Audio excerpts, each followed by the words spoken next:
అయ్యప్ప స్వామి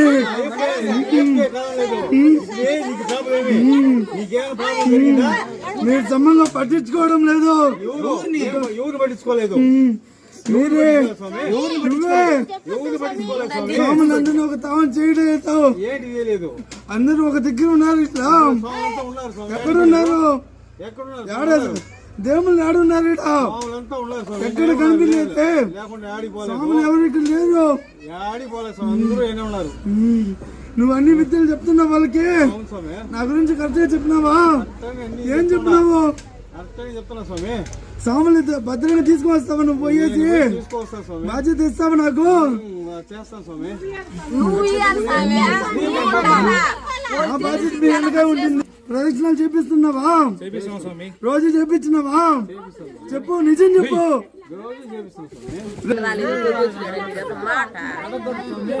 మాటలేసినావు కదా.